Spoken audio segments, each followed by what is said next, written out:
이 정치라고 하는 게요, 귀머거리 독사, 눈먼 독사와 같습니다.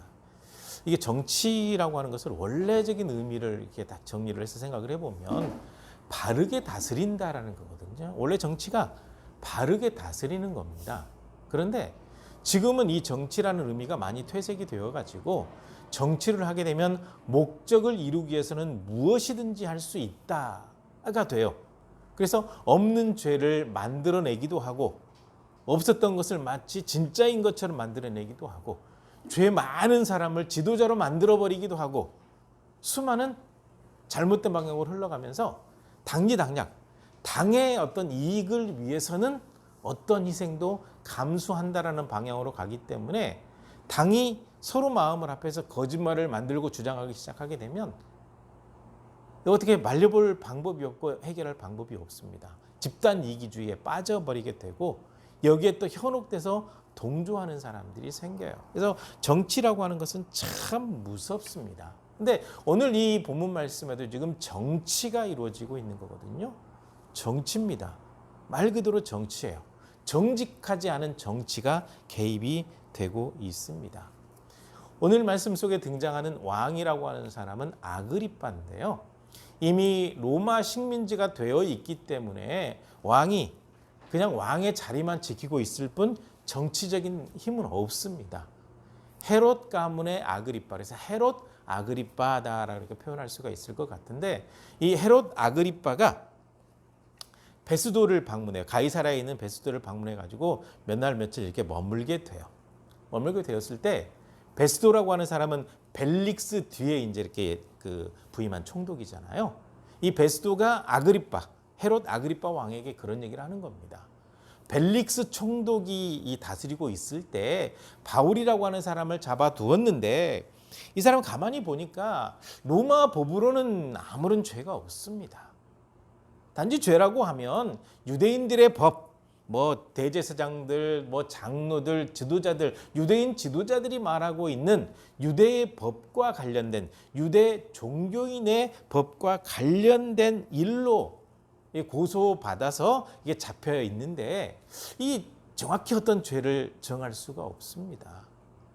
그리고 이 사람이 예루살렘 가서 재판 받겠냐라고 물었더니 안 가겠다고 얘기했다는 거죠. 그러니까 지금 이거는 베스도가 아그리빠 왕에게 얘기하는 거예요. 아마 성경 앞의 내용들을 다 기억하고 있을 겁니다. 예루살렘 가서 정식적으로 재판을 받을래? 라고 바울에게 물었더니 안 가겠다고 하고 오히려 가이사에게 가서 재판을 받겠다고 하는데 문제가 하나 있습니다. 그게 무슨 문제냐면 뭔가 정확히 죄목을 적어가지고 이 가이사에게 보내야 되는데 이 정확하게 죄목을 정할 수가 없습니다. 그러니까 아그리빠께서 바울을 한번 만나서 들어보시고 무슨 죄가 있는지 그 죄목을 하나 만들어주면 좋겠습니다. 여기서 정치가 개입이 되는 거예요. 베스도가 봤을 때 죄가 없어요. 종교 지도자들이 주장하는 것 외에는 죄가 없으면 그냥 그대로 죄가 없다라고 생각하는데 죄는 없지만 가이사에게 보냅니다. 이렇게 하면 좋은데 이 총독으로 와 있는 사람이 죄수한 사람을 이 로마 황제에게까지 보내면서 죄 하나 만들어내지 않아서 보내면 무능하다는 얘기를 들을 가능성도 있고 여러 가지 생각을 해볼 수가 있겠잖아요. 그런저런 요인이 있어서 그런지는 잘 모르겠는데 아그리빠에게 이 유대의 사정, 이스라엘의 사정을 잘 알고 있는 통치자 아그리빠에게 그냥 이름뿐인 통치자 아그리빠에게 이 사람이 무슨 죄가 있는지 조금 죄목을 만들어주면 좋겠습니다 이거예요. 정치가 이래요. 정치가 만들어내요. 없는 것도 만들어내요. 그래서 한국의 정치가 썩었다고 하는 겁니다. 한국의 정치에 미래가 없다라고 얘기를 하는 겁니다. 그리고 한국 교회 정치도 마찬가지입니다. 너무 심각합니다. 엄청나게 죄를 지어서 목회를 그만둬야 될 사람도 다른 방법으로 구제해서 지켜줍니다. 세습해가지고 교회를 교단에서 내보내야 되는데 옹호해가지고 남겨둡니다. 정치가 이래요. 썩어 있습니다. 지금 이렇게 전개되고 있어요. 그러니까 하나님 앞에 정직이냐 사람 앞에 포장이냐라고 할 때 하나님 앞에 정직보다는 사람 앞에 포장을 선택하고 있는 것이 정치고 한국의 뭐 정치나 교회 정치가 지금 이렇게 망가져가고 있는데 지금 이 본문 속에도 이 정치의 모습이 이렇게 드러나고 있단 말이죠. 참 안타깝습니다. 그러니까 우리 성도들은 다른 사람에게 잘 보이고 뭐 포장하려고 하지 말고 하나님 앞에 정직을 늘 선택하시기를 바랍니다. 하나님을 경외하는 것이 지혜의 근본인데 지금 한국 교회가 수많은 사람들이 지혜롭지 못한 방향으로 하나님을 없는 분 취급하고 있다라고 하는 것이 한국 교회의 심각한 영적인 질병입니다. 그 부분을 잘 생각해 봐야 돼요. 아무튼 이렇게 해서 바울 사도가 아그리빠 왕 앞에서 간증을 하게 됩니다. 바울 사도의 간증, 바울 사도가 경험한 것과 간증이 딱 3번이 나오잖아요. 9장에 보게 되면 실제로 예수님 만나는 체험을 하고 변화되어서 이제 사도가 되는 그 실제적인 사건, 그리고 22장에서 바울 사도를 죽이려고 하는 유대인들 앞에서 한번 간증을 하고 오늘 본문 26장에서 아그리빠 왕 앞에서 다시 이 바울 사도가 자기 신앙을 그리고 자기가 하나님 앞에 쓰임받는 그 내용을 간증을 하게 됐죠. 바울 사도의 아그리빠 왕 앞에서의 간증의 내용을 간단하게 정리하면 자기 자신은 유대인으로 태어났어요. 율법을 한 번도 범한 적이 없어요. 그래서 율법대로 살고 항상 하나님께서 원하시는 뜻대로 순종했다라는 거예요. 이것은 누가 증명할 수 있냐? 젊었을 때부터 예루살렘에서 같이 동문수학하고 생활했던 수많은 사람들이 증언을 해줄 수 있다라고 분명히 이야기를 합니다. 그래서 하나님을 잘 섬겼는데 유대인들이 어거지로 지금 죄를 만들어가지고 본인을 고소했다라는 거예요. 그래서 고소당했어요.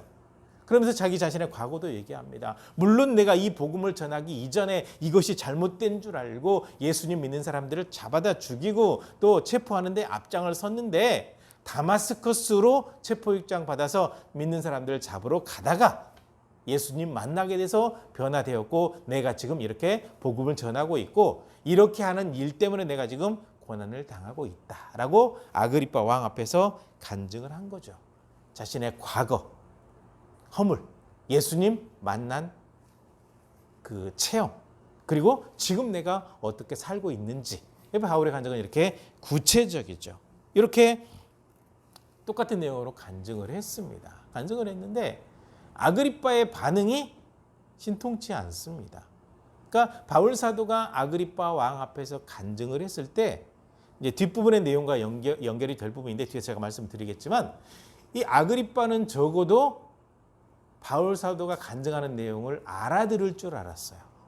그 이유가 무엇이냐면 헤롯 가문이잖아요. 헤롯 가문이 계속 다스렸기 때문에 예수님 태어났을 때도 헤롯 가문이 통치하고 있었고 예수님 십자가 사건 때도 마찬가지고 부활하셨을 때도 마찬가지고 승천하셨을 때도 마찬가지고 예수님이 승천하신 이후에 예수님의 제자들이 예루살렘에서 성령 충만함 받고 복음을 전하고 예루살렘 교회가 세워질 때도 헤롯 가문이 통치하고 있었고 그 다음에 베드로와 요한이 성전에서 나면서부터 안전병이라든지 수많은 병자들을 고치고 복음을 전하고 수많은 사람들이 예수님 믿게 되는 그 모든 사건도 헤롯 가문이 통치하고 있었기 때문에 다 듣고 알고 있기 때문에 그리고 바울의 말에 의하면 그게 은밀한 곳에서 벌어진 게 아니라 성전 뜰에서 사람들이 보이는 곳에서 많은 사람들이 모인 곳에서 벌어졌기 때문에 헤롯 가문도 다 알고 있으니까 아그리빠 왕도 알고 있다라고 생각을 한 거죠. 그래서 얘기를 하게 되면 충분히 알아들을 줄 알았는데 아그리빠의 반응이 그렇지 않습니다. 바울 사도가 진심을 다해서 간증을 했는데 이 아그리빠가 아무 말을 안 해요. 뭐 얘기를 하면 무슨 반응이 보여야 될 거 아니에요. 개그맨이 개그를 하는데 웃어줘야 뭔가 이 피드백이 되는 거고 또 말씀을 전할 때 이렇게 마음에 감동이 되면 아멘하고 이렇게 주고받는 게 있어야 이렇게 피드백이 되니까 이렇게 전개가 되는데 아무런 반응이 없다고 생각을 해봐요. 냉랭해요. 바로 아그리빠가 바울 사도의 이 마음 뜨거운 간증을 듣고서도 아무런 반응을 보이지 않습니다. 이해가 되지 않는다라는 표정을 짓고 있는 거죠. 이렇게 전도가 어려워요. 정말 어렵습니다. 그래서 이렇게 전도를 하다 보면 어떤 사람은 네가 하나님 보여줘봐라. 기적을 보여줘봐라.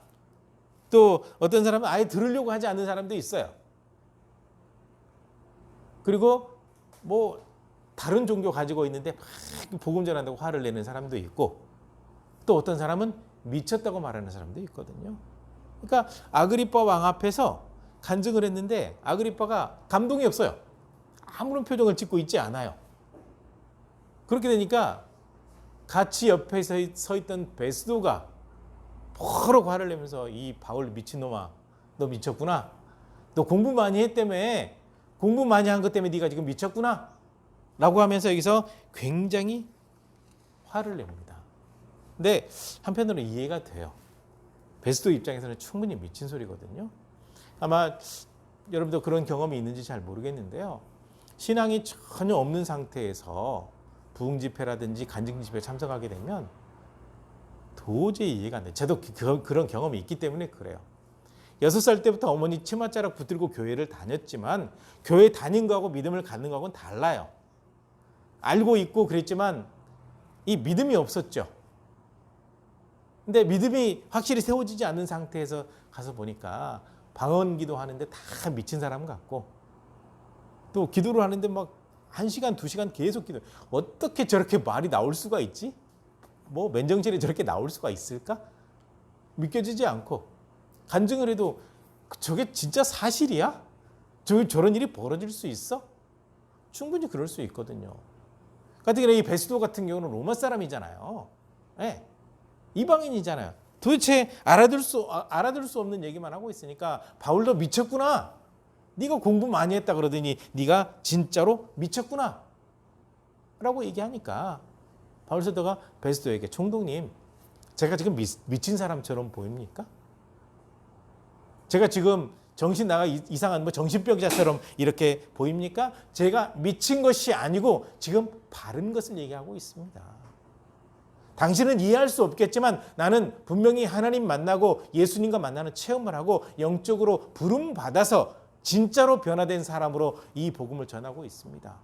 제가 이 복음을 전하고 있는데 제가 지금 미친 짓 하면서 전했습니까? 전혀 그렇지가 않습니다. 미친 소리가 아니고 있는 사실을 그대로 전하고 있을 뿐입니다. 그래서 바울 사도는 자기 자신의 간증이 진심임을 얘기를 했죠. 물론 아그리빠는 침묵을 지키고 있고 베스도가 막 버럭 소리를 지르니까 베스도에게 말하는 그런 형식을 취해서 거기 있는 사람들에게 이 모든 것들이 하나님 안에서 이루어진 역사적인 사실임을 간증하고 분명히 이야기를 한 거죠. 그랬더니 베스도가 이제 드디어 입술을 열어서 말을 하는 겁니다. 바울아, 다 알겠는데 네가 겨우 몇 마디 해가지고 나를 지금 전도하려고 하는구나.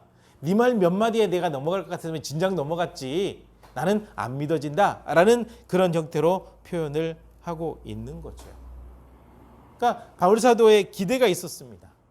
기대가 뭐냐면 적어도 통치자의 후손으로 여전히 지금 왕의 자리에 앉아 있기 때문에 이 모든 것을 지켜보기도 하고 기적을 지켜보기도 하고 자기 그 헤롯 가문의 한 사람 같은 경우는 하나님께 영광 돌리지 않다가 이 벌레가 먹어서 죽는 그런 저주받은 일도 목도했단 말이죠. 그렇기 때문에 적어도 알아들을 줄 알았습니다. 그래서 왕께서는 선지자에 대해서 믿고 분명히 믿음을 가지고 있는 줄 제가 확신합니다라고 하니까 네가 적은 말로 나를 지금 전도하려고 하냐? 그랬더니 바울 사도가 그 얘기를 하는 겁니다. 말을 많이 해서 전도를 하나 적게 해서 전도를 하나 중요한 것은 예수 그리스도를 전하는 거지 많이 얘기한다고 듣고 적게 얘기한다고 안 듣고 하는 일이 발생하지 않습니다. 말이 많으나 적으나 중요한 것은 예수님을 전하는 거기 때문에 적은 말에도 충분히 내용이 담겨 있으면 하나님의 사랑과 말씀을 충분히 전할 수 있습니다라는 거예요. 그런데 아그리빠 왕이 왜 바울 사도의 말을 못 알아들었을까요? 목적 때문에 그래요. 정치적인 목적 때문에 그렇습니다. 베스도의 부탁, 총독 베스도의 부탁이 뭐였냐면 바울의 얘기를 한번 들어보고 뭘 잘못했는지 죄목을 만들어 주십시오라고 했기 때문에 간증을 듣건 어떤 얘기를 듣건 아그리빠는 목적이 뭐냐? 바울에게서 잘못한 걸 찾아내는 게 목적이에요. 네가 얼마나 설교 잘하나 보자, 이 마음으로 듣는 사람들은 절대로 은혜 안 된다라고 보통 표현들을 하거든요. 근데 바울이 진심을 담아서 간증을 해도 바울이 무슨 죄가 있는지 죄목을 찾아낼 목적으로 아그리빠 왕이 이 설교, 이 간증을 듣고 있었기 때문에 못 알아듣고 있는 겁니다. 그래서 비웃고 끝나버리는 거죠. 야, 네가 그렇게 적은 말 해가지고 나를 전도하려고? 나는 네 말에 말려들지 않아. 물론 바울에게서 죄목도 찾아내지는 못했습니다. 그래서 이 아그리빠가 고백을 하는 거죠. 야, 진짜 죄가 없다. 보니까 죄가 없다. 그걸 나중에 야, 이 사람이 가이사에게 상소하지 않고 재판받겠다고 말 안 했다고 한다면 풀어준다고 해도 그 누가 아무 말도 못할 정도로 아무런 죄가 없구나라는 거예요. 그러니까 아그리빠 왕이 바울의 간증을 들을 때 목적이 잘못되었기 때문에 못 알아들을 수밖에 없습니다. 죄목을 찾아내기 위한 목적으로 뭔가 빌미를 잡기 위해서 이야기를 듣고 있었기 때문에 진심으로 내지는 아멘으로 바울 사도의 말을 받아들일 수가 없었던 거죠. 그래서 참 좋은 기회를 얻은 아그리빠도 예수님을 믿지 못하게 되었습니다. 그런데 그럼에도 불구하고 참 양심적입니다. 아마 우리나라 같으면, 지금 우리나라가 참 심각하잖아요. 정치. 저건 정권만 잡으면, 특히 보수라고 하는 사람들이 정권만 잡으면 왜 이렇게 이 죄를 만들어내는데 익숙한지 잘 모르겠어요. 예전에 보게 되면 진짜 간첩이 아닌데 간첩이 된 사람들이 정말 많고 한 30년, 40년 흘러서 무죄 선고받은 사람들이 참 많거든요. 근데 이 공안경찰이라고 하는, 지금은 뭐 사라지고 없긴 하겠지만 공안경찰이라고 하는 사람들이라든지 아무튼 이 간첩을 만들어내는 사람들이 참 많이 있었는데 정치적인 목적으로 만들어내는 일도 참 많이 있었더라고요. 예. 그런 일들이 있는데 그래도 우리나라 정치는 이만큼 썩어 있는데 이 본문에 나타난 베스도와 아그리빠 같은 경우는 정치적인 목적으로 바울 사도의 죄목을 만들려고 했지만 양심적이에요. 이게 진짜 정치가 아닐까 싶습니다. 나쁜 쪽으로 정치를 펼치다가도 잘못된 게 발견되지 않았을 때는 인정할 줄 아는 거예요. 우리 신앙인들도 마찬가지요. 다른 사람 잘못한 거 딱 뭐 이렇게 낙인 찍었다가도 잘못된 게 없으면 인정할 줄 알아야 되고, 또 흔히 우리가 말하다 보면 실수할 수 있거든요. 그러면 내가 실수한 것을 인정할 수 있으면 되거든요. 그게 바른 모습인데 그렇지 않을 때 문제가 발생해요. 베스도, 아그리빠의 아내 베니게, 거기 있는 사람들이 일어나가지고 바울 사도 없는 곳에 가서 이 얘기를 나눴어요. 나중에 이제 전해졌기 때문에 누가가 이 사도행전에 기록을 해놨겠죠. 자기들끼리 주고받는 얘기가, 야, 이게 아무리 찾아봐도 죄 없다. 죄 없어 이거.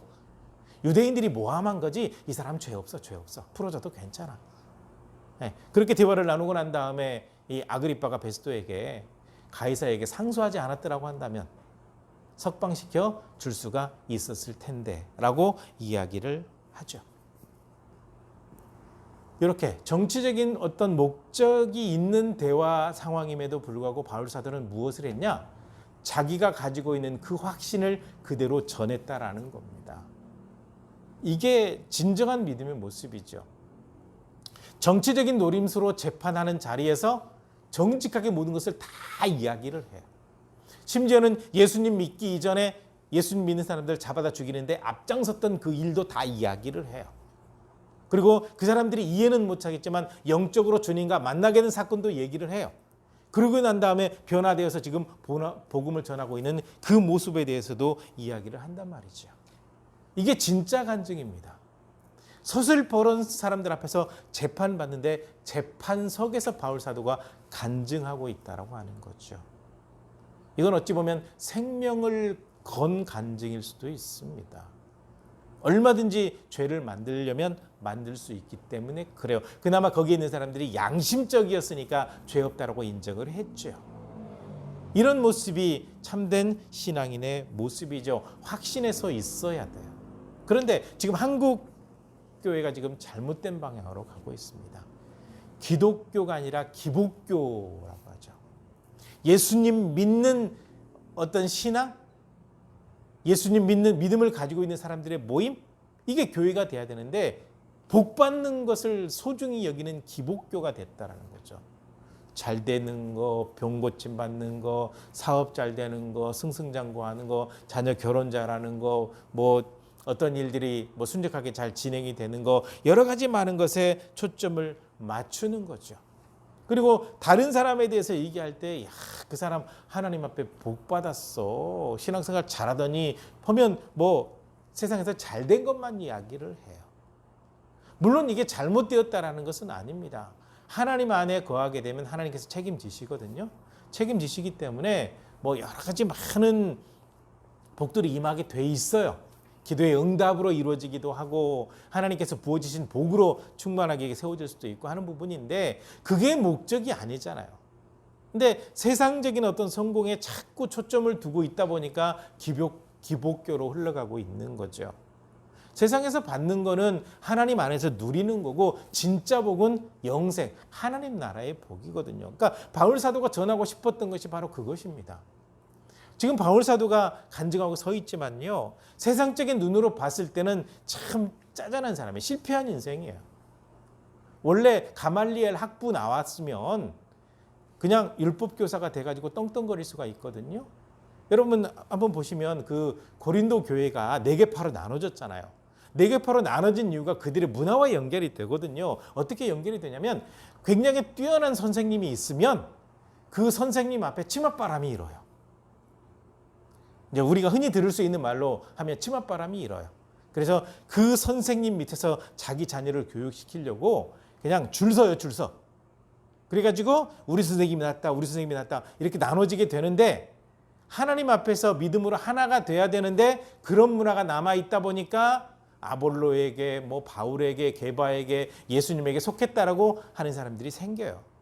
그러니까 이걸 다른 말로 하면 바울 사도가 가말리엘 학부 출신, 가말리엘 문화생 출신 율법학자이기 때문에 굉장히 많은 제자들을 거느리고 그들을 가르치게 되면 세상적으로 성공해요. 존경받을 뿐만 아니라 이 자녀들 교육시킬 때 우리나라도 그러잖아요. 돈 막 쓰잖아요. 바리바리 싸들고 선생님 삼아서 자기 자녀들 성공을 위해서 노력을 하거든요. 그러니까 얼마든지 떵떵거리고 살 수 있는데 일해서 돈 벌어가지고 다른 사람들을 섬기면서 복음 전하고 유대인들 죽이려고 하니까 얻어맞고 피해 다니고 또 죽을 뻔했다 살아나기도 하고 보니까 가진 것도 하나도 없고 정말 초라한 모습이거든요. 그러니까 간증을 할 때도 별로 영향력도 없고 짜잔해 보이고 미친 사람처럼 보이는 그런 상황이었단 말이죠. 그러니까 세상적인 것에 관심을 둔 것이 아니라 하나님 나라에 하나님과의 관계 속에 관심을 두고 있는 바울이었기 때문에 그랬다라는 거죠. 네. 이런 상황이니까 베스도가 너 진짜 미쳤구나라고 얘기를 하는 거죠. 그때 바울 사도가 그 얘기를 하는 거죠. 제가 지금 이렇게 결박되어 있는 거 빼고 내 말을 듣는 모든 사람들이 다 나처럼 말씀 안에 있고 복음 안에 있고 하나님의 자녀가 되는 믿음의 사람이 되었으면 좋겠습니다. 예, 예수께 미친 건 맞아요. 그런데 예수님을 통해서만 구원받을 수 있기 때문에 많은 사람들이 다 나처럼 예수 그리스도 안에 있었으면 좋겠습니다라고 간증하는 거죠. 모든 사람들이 자기처럼 예수 그리스도를 믿는 믿음 안에 거하기를 간절히 원한다라는 거죠. 확실하게 이 바울 사도는 자기 자신이 중심 가지고 있는 복음을 분명하게 전하고 있는 겁니다.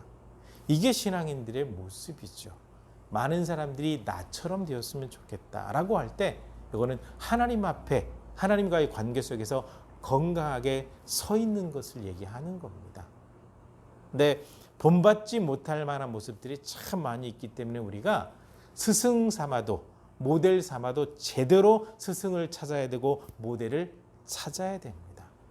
그래서 모델을 다른 데서 찾지 말고 하나님 말씀 안에서 찾으시기를 바라고요. 특별히 바울 사도를 모델 삼았으면 좋겠습니다. 바울 사도의 간절한 마음이 있거든요. 간절한 마음이 있어요. 적어도 자기 자신을 만난 수많은 사람들이 예수 그리스도를 알고 만나고 구원받기 원하는 것. 그리고 하나님 앞에서 복받고 은혜받고 살아가기를 원하는 것. 이 간절함이 있거든요. 우리 가운데도 그런 간절함이 있었으면 좋겠습니다. 하나님 앞에 영적으로 바르게 서기 원하는 간절함. 그리고 영적으로 바로 서 있을 때 나를 만나는 사람들이 적어도 예수 그리스도를 만날 수 있고 들을 수 있고 알 수 있고 믿게 되는 계기가 되기를 바라는 그런 간절함이에요. 바울사도의 간절함이 거기 있습니다. 재판석에서 가지고도 결박된 것 외에 모든 사람들이 나처럼 되었으면 좋겠습니다. 이렇게 간절함을 가지고 살아갈 수 있을 만큼 분명하게 믿음이 세워져 있는 성도님들이 되시기를 주님의 이름으로 간절히 부탁을 드립니다. 기도하시겠습니다.